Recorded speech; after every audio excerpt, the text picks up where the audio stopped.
Welcome to Penrose Learning, where we make understanding easy. You start by preparing the device and heading straight into Settings or Control Center. Don't over-prepare. Once there, find Focus or Do Not Disturb and tap to view the active profile. Make sure to scan automations and scheduled times so you don't unknowingly re-enable Focus.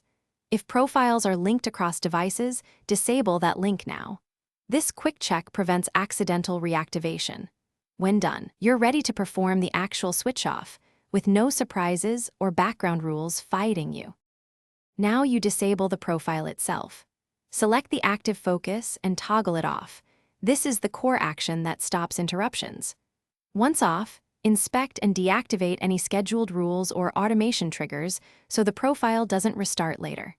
If you need complete normalcy, remove or pause allowed contacts and permitted apps so notifications resume from all sources. Remember why you turned it off, to receive everything, and confirm notification, banners, and sounds are restored before moving on. Finish by confirming notifications actually return. Watch for banners, sounds, and preview changes while someone sends a test message.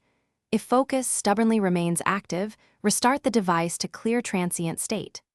Once rebooted, recheck the focus toggle. If it reappears, turn off cross-device syncing or delete and recreate the problematic focus profile to reset behavior. Make sure automations are cleared. This troubleshooting step ensures the setting change is permanent and prevents future silent periods without. Thanks for watching. If this was helpful, leave a like and consider subscribing. See you next time.